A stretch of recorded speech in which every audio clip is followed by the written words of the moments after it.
Oke, jadi hari ini kita akan melanjutkan pembahasan terkait standar penilaian pendidikan. Jadi sebelumnya kita sudah membahas terkait standar proses, pemilihan metode pembelajaran, kemudian kita juga sudah membahas terkait bagaimana merencanakan pembelajaran, membuat tujuan pembelajaran. Jadi sudah dibahas tujuan pembelajarannya, kemudian kita sudah bahas bagaimana proses pembelajarannya. Nah, sekarang bagian ketiga yang tentu saja sangat penting ya.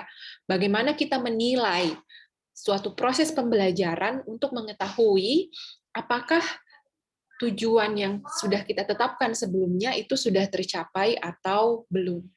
Oke? Nah, terkait standar penilaian pendidikan, jadi ada dua literatur utama yang saya gunakan. Yang pertama, Permendikbud nomor 23 tahun 2016 tentang standar penilaian pendidikan. Oke, nah ini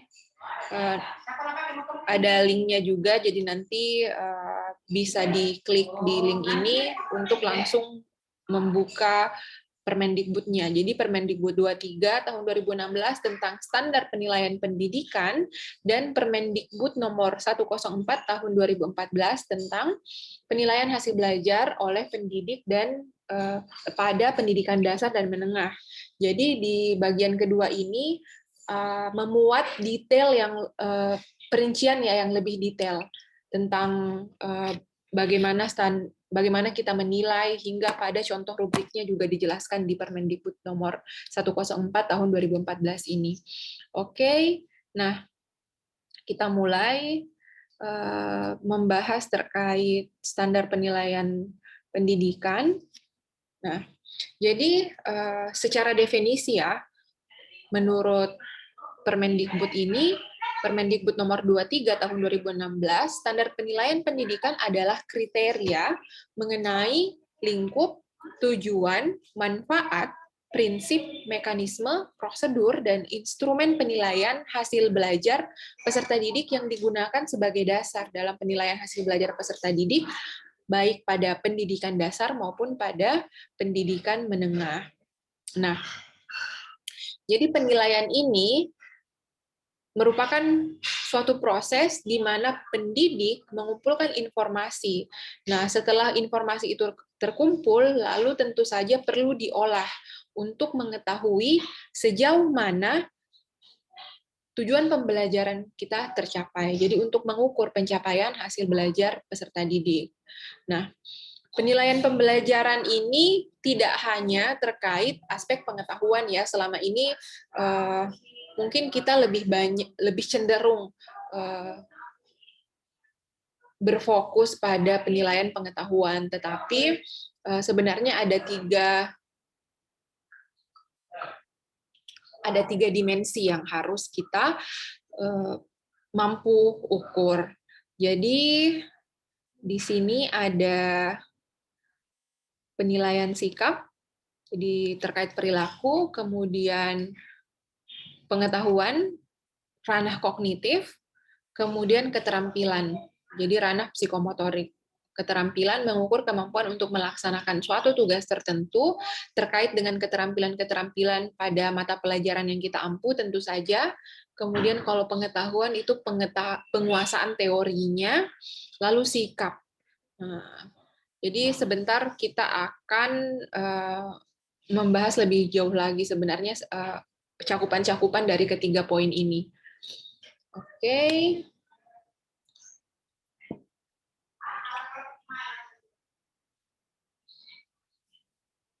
Nah, tujuan penilaian. Kenapa kita harus melakukan penilaian dan siapa yang bisa melakukan penilaian ini? Jadi penilaian pada konteks pendidikan berdasarkan Permendikbud nomor 23 tahun 2016 ini bisa dilakukan oleh pendidik itu sendiri, bisa dilakukan oleh satuan pendidikan, dan juga bisa dilakukan oleh pemerintah.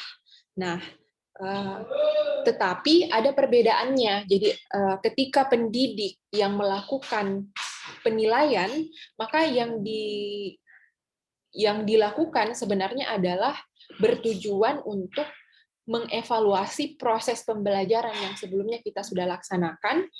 Kemudian kita juga bertujuan untuk mengevaluasi sejauh mana kemajuan belajar. Lalu setelah melakukan evaluasi itu, setelah dianalisis, kita kemudian bisa memperoleh informasi yang bisa dimanfaatkan untuk melakukan perbaikan. Jadi kita bisa tahu dari suatu proses pembelajaran kira-kira bagian mana yang masih kurang dan bisa dilakukan perbaikan seperti itu. Kemudian penilaian hasil belajar oleh satuan pendidikan, misalnya suatu institusi, misalnya dalam tingkat organisasi atau sekolah misalnya, satuan pendidikan melakukan penilaian bertujuan untuk menilai pencapaian standar kompetensi lulusan untuk semua mata pelajaran. Nah, kalau tadi oleh pendidik tentu saja pada suatu mata pelajaran tertentu sesuai dengan mata pelajaran yang diampu. Tapi kalau institusi ingin mengetahui bagaimana standar kompetensi lulusan yang dicapai untuk semua mata pelajaran, dan penilaian yang dilakukan pemerintah itu menilai pencapaian kompetensi lulusan secara nasional untuk masing-masing mata pelajaran seperti itu. Nah, selanjutnya ini penting ya untuk dipahami apa saja prinsip-prinsip penilaian hasil belajar. Jadi dalam melakukan proses penilaian harus memenuhi 9 prinsip. Sahih, objektif, adil, terpadu, terbuka, menyeluruh dan berkesinambungan, sistematis, beracu pada kriteria, jadi acuannya kriteria, kemudian akuntabel. Oke, nah kita lihat detail dari masing-masing prinsip ini. Yang pertama adalah sahih ya. Kita mungkin lebih familiar dengan istilah valid. Jadi validitas dari instrumen itu penting untuk diukur sebelum benar-benar menerapkan suatu instrumen penilaian. Jadi validitas itu merujuk, jadi ketika suatu instrumen itu valid atau sahih, berarti instrumen itu mengukur apa yang ingin kita ukur. Nah, seperti itu. Jadi validitasnya perlu dinilai dulu sebelum digunakan. Kemudian objektif, jadi proses penilaian itu tidak dipengaruhi subjektivitas penilai. Bagaimana caranya agar tidak dipengaruhi oleh subjektivitas penilai? Misalnya dalam mengembangkan instrumennya harus lengkap dengan bagaimana prosedur dalam melaksanakan penilaian itu, dan ada rubrik-rubrik penilaiannya, jadi jelas. Jadi suatu instrumen yang objektif, yang lengkap bagaimana prosedurnya, lengkap rubrik penilaiannya, itu bisa digunakan oleh orang yang berbeda dengan hasil yang sama, dalam artian ketika misalnya Anda berhalangan, lalu instrumen itu digunakan oleh teman Anda, menggantikan Anda misalnya, maka dengan mengikuti prosedur itu dan dengan mengikuti rubrik itu, maka proses penilaiannya tetap objektif. Jadi tidak dipengaruhi oleh subjektivitas penilai. Oke. Nah, kemudian yang ketiga, adil. Nah, adil ini dalam artian kita tentu saja berhadapan dengan siswa dengan latar belakang ekonomi yang berbeda, atau bisa juga dengan latar belakang budaya yang berbeda, atau latar belakang agama yang berbeda. Nah, suatu penilaian yang adil tidak memberikan keuntungan ataupun tidak memberikan kerugian pada peserta didik karena adanya perbedaan latar belakang. Nah, misalnya kalau penilaian itu tidak adil, maka ada suatu konteks istilahnya ada peserta didik dengan budaya tertentu diuntungkan, sedangkan peserta didik dengan budaya yang lainnya itu dirugikan. Nah, itu berarti ada hal yang tidak adil terjadi seperti itu. Jadi benar-benar perbedaan latar belakang, agama, suku, budaya, adat istiadat, status ekonomi, dan gender itu tidak memberikan pengaruh, baik itu keuntungan ataupun kerugian pada peserta didik yang dinilai. Oke. Nah, kemudian yang keempat, terpadu. Jadi konteks terpadu di sini merupakan menunjukkan bahwa evaluasi itu tidak digunakan sebagai instrumen yang terpisah dari proses pembelajaran, tetapi benar-benar menjadi satu kesatuan dengan proses pembelajaran. Kemudian prinsip penilaian hasil belajar yang kelima adalah terbuka. Nah, jadi konteks terbuka di sini, prinsip terbuka di sini maksudnya adalah prosedur penilaian, kriteria penilaian, dan dasar pengambilan keputusan itu dapat diketahui oleh pihak yang berkepentingan. Seperti itu. Kemudian yang keenam, menyeluruh dan berkesinambungan. Mencakup semua aspek kompetensi dengan menggunakan berbagai teknik penilaian yang sesuai untuk memantau dan menilai perkembangan kemampuan peserta didik. Jadi, konsep menyeluruh dan berkesinambungan ini merujuk pada penggunaan berbagai teknik yang sesuai. Jadi, dalam melaksanakan proses pembelajaran ya, misalnya dalam satu semester. Tentu saja dalam satu semester itu requirement dari kurikulum kan tidak monoton ya. Misalnya tidak hanya satu jenis skill, tetapi beragam skill, ada beberapa skill sehingga kita perlu menguasai berbagai teknik penilaian. Nah, sehingga ketika kita menguasai beragam teknik penilaian, kita bisa mencocokkan kriteria dari teknik penilaian ini, kesesuaiannya dalam menilai apa yang ingin kita nilai, seperti itu. Sehingga perkembangan peserta didik ini, perkembangan kemampuannya atau peningkatan kemampuannya itu benar-benar terukur. Seperti itu. Nah, kemudian prinsip yang ketujuh. Prinsip yang ketujuh ini sistematis. Jadi ada perencanaan yang jelas dan ada tahap-tahapan yang sudah ditetapkan sebelumnya. Jadi prinsip ketujuh ini sesuai dengan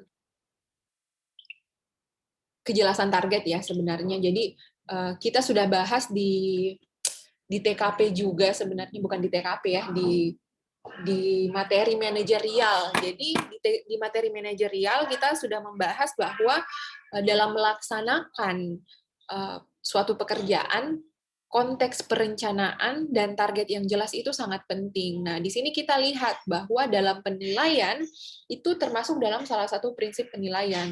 Karena dengan melakukan perencanaan yang baik, dengan target yang jelas, maka kita bisa melaksanakan suatu proses penilaian dengan cara yang sistematis. Seperti itu.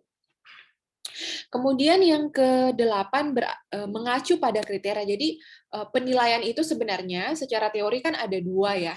Ada penilaian dengan acuan norma, ada juga penilaian dengan acuan kriteria. Nah, yang disarankan berdasarkan Permendikbud ini adalah penilaian dengan acuan kriteria, sehingga bisa diukur pencapaian kompetensinya, apakah sudah sesuai dengan kriteria yang sudah ditetapkan atau belum, apakah sudah mencapai kriteria yang ditetapkan atau belum, seperti itu. Kemudian yang ke-9, akuntabel. Nah, di sini berarti pertanggungjawaban ya, bahwa hasil penilaian itu bisa dipertanggungjawabkan, baik dari segi mekanisme, prosedur, teknik, maupun hasilnya. Nah, kalau misalnya kita mengikuti prinsip-prinsip penilaian hasil belajar, kita mengembangkan suatu instrumen yang valid, jadi ketika sudah dikembangkan sesuai dengan kisi-kisi, yang bersesuaian dengan kurikulum, lalu kita ukur validitasnya, setelah itu disebarkan dengan prosedur yang jelas, dengan rubrik penilaian yang jelas, secara objektif, maka tentu kita akan bisa mempertanggungjawabkan hasil dari penilaian yang kita lakukan. Seperti itu. Nah,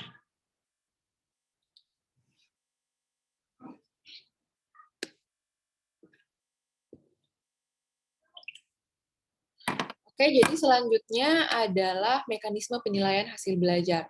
Nah, jadi ini ada beberapa tahapan-tahapannya. Yang pertama, perencanaan strategi penilaian oleh pendidik dilakukan pada saat penyusunan rencana pelaksanaan RPP berdasarkan silabus. Nah, kenapa? Karena pada saat pelaksanaan RPP di situ kan di situ kita menetapkan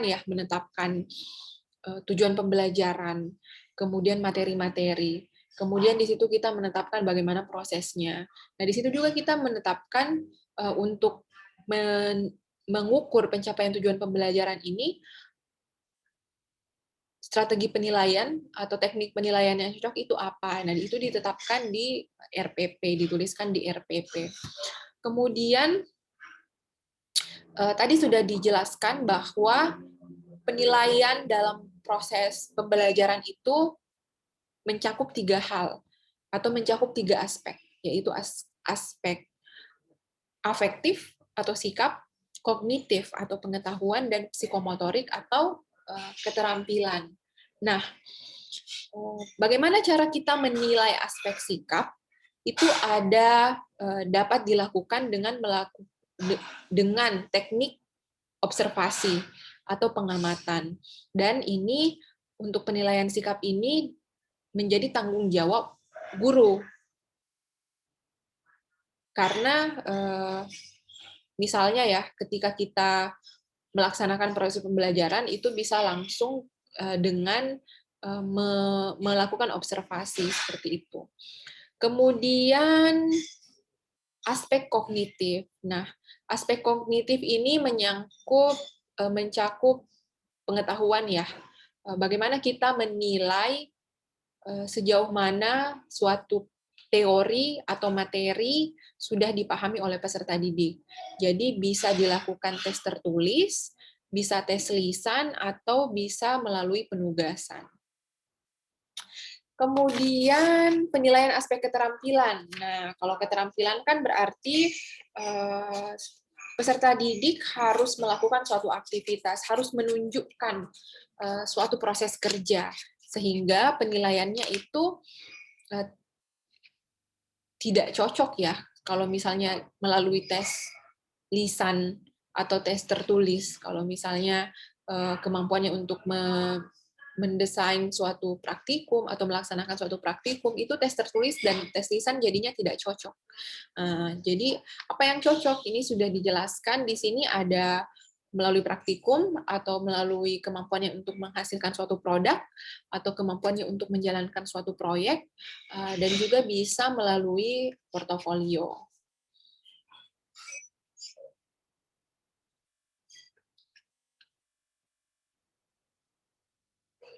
Nah, ini secara umum ya. Jadi ini adalah hal-hal yang dibahas pada Permendikbud nomor 16 tahun 2000 nomor 23 tahun 2016. Jadi terkait standar penilaian pendidikan yang mencakup 3 ranah ini, kemudian tujuannya serta prinsip-prinsipnya. Jadi itu masih secara terbuka dan juga mekanisme umum. Jadi secara umum ya. Nah, pertanyaan selanjutnya adalah jenis penilaian yang disarankan. Jadi jenis penilaian yang disarankan berdasarkan Permendikbud itu adalah penilaian autentik. Oke? Jadi bentuk penilaian autentik itu apa saja? Jadi penilaian autentik ini adalah suatu penilaian yang tidak hanya bergantung pada tes tertulis. Seperti itu. Jadi kalau tes tertulis itu kan hanya mencakup kognitif saja, tetapi tidak mencerminkan secara komprehensif, secara menyeluruh terkait kemampuan dan keterampilan yang benar-benar dimiliki oleh siswa. Seperti itu. Nah, sehingga disarankanlah penggunaan penilaian autentik ini. Jadi ketika kita melaksanakan penilaian, menerapkan penilaian autentik, maka siswa dituntut ya. Jadi siswa benar-benar harus menunjukkan sesuatu atau melakukan sesuatu. Nah, ini mencerminkan hal yang benar-benar dimiliki oleh siswa yang berhasil dicapai melalui suatu proses pembelajaran. Nah, di sini berdasarkan Permendikbud, ini ada 9 bentuk penilaian autentik. Yang pertama, observasi, tugas lapangan, portofolio, proyek, produk, jurnal, kerja laboratorium, unjuk kerja, dan penilaian diri. Nah, sebagai sebagai pendekatan penilaian yang disarankan. Pertanyaannya adalah, apa sih sebenarnya prinsip dari penilaian autentik ini ketika kita melaksanakan penilaian autentik, apa saja prinsip-prinsipnya?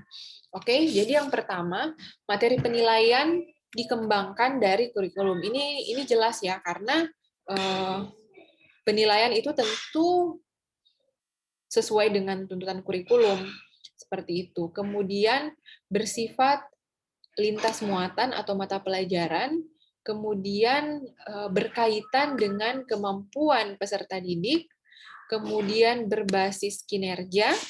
Nah, jadi ada sesuatu yang dilakukan berbasis kinerja, kemudian memotivasi peserta didik. Oke? Kemudian menekankan pada kegiatan. Nah, ini karena dia berbasis kinerja, maka penerapan dari penilaian autentik ini menekankan pada suatu pengalaman belajar atau suatu kegiatan belajar dan memberi kebebasan peserta didik untuk mengkonstruksi responnya. Jadi dia tidak tertutup ya, tidak seperti istilahnya soal-soal tes tertulis yang jawabannya ya atau tidak, atau misalnya pilihan ganda yang jawaban pasti benarnya itu sangat detail ya, misalnya untuk soal-soal yang tertutup, bukan soal-soal yang terbuka. Nah, penilaian autentik ini ketika kita menerapkan pendekatan penilaian autentik, ada kebebasan bagi peserta didik untuk mengkonstruksi responnya. Nah, dari respon yang diberikan oleh peserta didik, kemudian kita beri penilaian seperti itu untuk menilai seberapa tinggi pencapaiannya, misalnya kemampuannya dalam menguasai suatu keterampilan. Kemudian yang kedelapan, menekankan pada keterpaduan sikap, pengetahuan, dan keterampilan. Jadi bukan berarti ketika penilaian autentik dilaksanakan bukan karena berfokus pada kegiatan pembelajaran, bukan berarti penilaian autentik ini tidak membutuhkan pemahaman ya. Jadi tetap ada unsur pemahaman yang dibutuhkan untuk bisa menyelesaikan tugas yang diberikan melalui penerapan penilaian autentik ini. Jadi ada keterpaduan antara sikap, pengetahuan, dan keterampilan. Oke? Nah, dengan penerapan penilaian autentik ini juga mengembangkan kemampuan siswa untuk berpikir divergen ya. Jadi divergen itu kemampuannya untuk menjadi lebih kreatif, jadi tidak monoton atau tidak konvergen. Jadi dari satu hal kemudian mereka mampu mengembangkan menjadi lebih beragam, misalnya produk-produknya, jadi lebih diverse. Oke. Kemudian yang ke-10 menjadi bagian yang tidak terpisahkan dari pembelajaran, menghendaki balikan atau feedback yang segera dan terus-menerus. Jadi nomor 11 ini esensial ya, sangat esensial dalam suatu proses pembelajaran. Nah, ini memang sering menjadi dilema bagi guru-guru ya. Ketika saya biasanya ketika berdiskusi dengan teman-teman guru, salah satu hal yang menjadi tantangan bagi guru adalah untuk memberikan feedback yang segera. Memberikan feedback yang segera dan terus-menerus kepada peserta didik, karena adanya keterbatasan waktu ya, sehingga terkadang feedback-nya diberikan tetapi tidak segera, tapi sudah misalnya beberapa pekan baru diberikan feedback-nya. Sementara feedback yang segera ini sangat esensial untuk membantu peserta didik dalam mengimprove kemampuannya. Kenapa? Karena ketika kita beri tugas, kemudian ada hasil kerja dari siswa, seringkali siswa ini kalau misalnya hanya langsung diberi nilai ya, seringkali siswa ini tidak tahu letak kesalahannya di mana, atau kalaupun kita beritahu letak kesalahannya di mana, itu tidak cukup ya, tidak cukup hanya dengan memberikan ini salah, tetapi harus dengan penjelasan sebaiknya seperti ini. Nah, itu baru lengkap. Jadi, feedback yang baik itu adalah memberitahukan kurangnya di mana, lalu diberitahukan saran perbaikan, harusnya Ananda seperti ini, yang benar seperti ini, atau sarannya seperti ini, saran tambahan seperti itu. Nah, oke.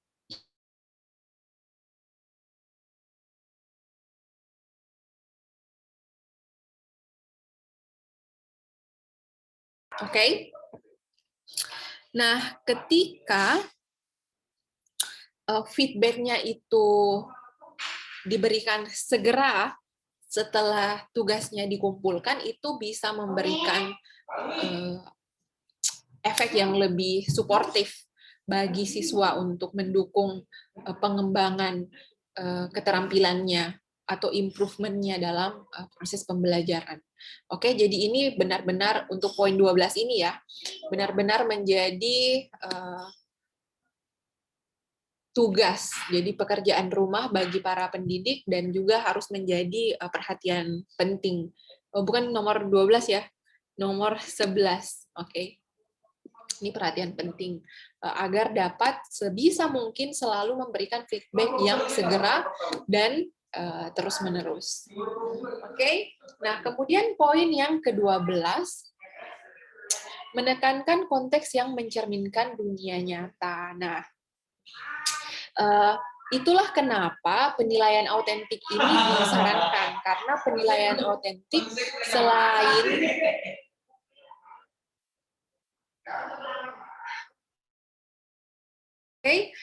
jadi ini alasan kenapa penilaian autentik ini disarankan. Ini sangat disarankan ya. Bukan hanya karena adanya keterpaduan antara sikap, pengetahuan, dan keterampilan, serta berbasis kinerja dan pengalaman belajar, tetapi juga karena penilaian autentik ini berkaitan dengan konteks dunia nyata. Oke, jadi topik-topik yang diangkat pada penilaian autentik ini harus berkaitan dengan dunia nyata, mencerminkan dunia nyata, sehingga menjadi bermakna bagi peserta didik. Oke. Nah, selanjutnya juga terkait dengan dunia kerja, karena ini ada keterpaduan ya antara sikap, pengetahuan, dan keterampilan. Seperti itu. Sehingga penilaian autentik juga terkait dengan dunia kerja, terkait dengan skill-skill yang memang benar-benar mereka butuhkan, kemudian menggunakan data yang diperoleh langsung dari dunia nyata, sehingga dengan menggunakan berbagai cara dan instrumen. Oke, nah ini yang perlu diperhatikan, prinsip-prinsip yang perlu diperhatikan oleh para pendidik dalam menerapkan, jadi dalam merencanakan dan menerapkan penilaian autentik.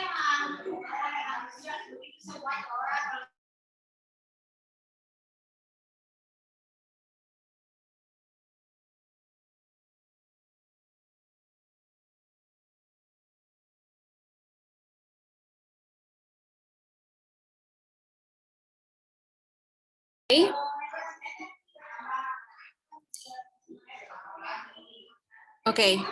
Nah, Selanjutnya ini adalah detail terkait sasaran penilaian hasil belajar ya. Jadi untuk ranah sikap ada menerima, menjalankan, menghargai, menghayati, dan mengamalkan. Jadi ini level yang paling rendah sampai yang paling tinggi. Seperti itu. Nah, sama dengan pengetahuan ya. Jadi untuk pengetahuan ini ada mengingat, memahami, mengaplikasikan, menganalisis, dan mengevaluasi. Lalu keterampilan, nah keterampilan berdasarkan Permendikbud nomor 104 tahun 2014 ini keterampilan dibagi menjadi dua. Ada keterampilan abstrak dan ada keterampilan konkret. Oke, nah keterampilan abstrak itu aktivitasnya mengamati, nah, itu kan terampil mengamati, tetapi konsep mengamati itu kan abstrak ya.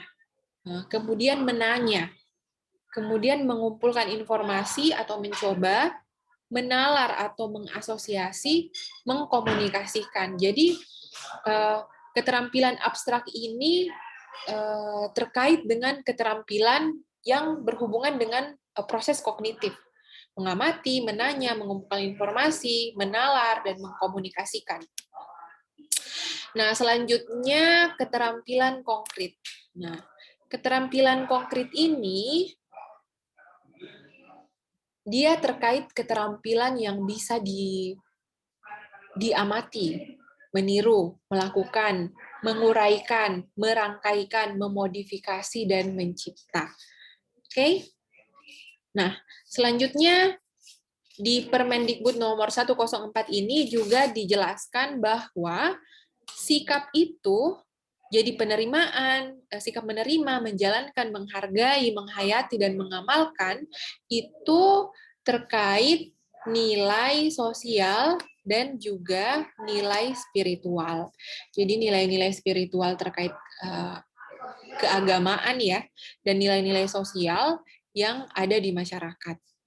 Kemudian untuk pengetahuan ini sudah kita bahas kemarin. Kalau pengetahuan itu pengetahuan terkait pengetahuan faktual, konseptual, prosedural, dan metakognitif. Oke, jadi ini sasaran penilaian dari sikap, pengetahuan, keterampilan abstrak, dan keterampilan konkret. Nah, jadi tadi sudah dibahas ya sasarannya. Nah, sekarang bagaimana sih batas pencapaian minimal, jadi batas minimal pencapaian kompetensi. Jadi untuk ketiga aspek itu beda-beda batas minimalnya. Jadi untuk kompetensi sikap dinyatakan dalam deskripsi kualitas berdasarkan modus dengan predikat baik. Oke, jadi dalam suatu proses pembelajaran mungkin ada beberapa aspek sikap yang dinilai. Nah, masing-masing aspek itu siswa dikatakan mencapai minimal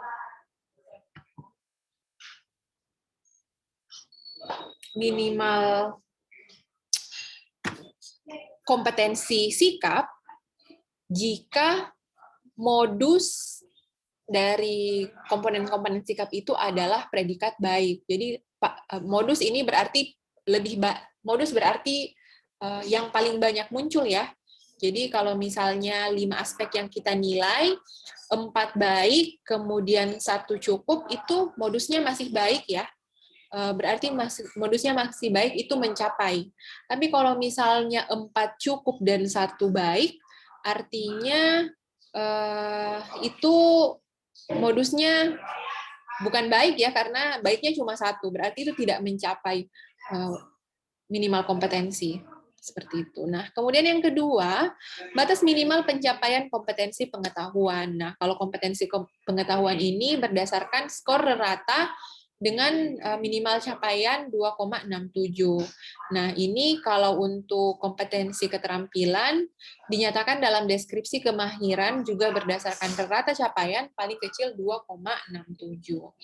Nah, di dalam Permendikbud ini Oke. Nah, ini tadi Jadi minimalnya ya untuk kompetensi sikap, jadi kalau misalnya 5 aspek sikap yang dinilai, 4 sangat baik, 2 baik berarti itu melebihi standar minimal ya, karena modusnya sangat baik. Tapi kalau misalnya 1 baik dan 4 cukup, itu berarti modusnya cukup, berarti itu tidak mencapai kompetensi minimal. Kemudian ini sikap, kemudian skala penilaian kompetensi pengetahuan dan keterampilan. Nah, skala penilaian untuk kompetensi pengetahuan dan kompetensi keterampilan ini untuk rentangnya dari 4,0 sampai 1,0 ya. Jadi rentangnya seperti ini. Nah, tadi kita lihat di sini rentangnya minimal 2,67. Berarti 2,67 itu B- ya. Jadi kalau misalnya rata-ratanya C+, berarti itu di bawah standar minimum. Oke. Jadi itu terkait detail yang dijelaskan di Permendikbud nomor 23 tahun 2016. Sekarang kita akan lihat lebih jauh lagi yang ada di Permendikbud nomor 104 terkait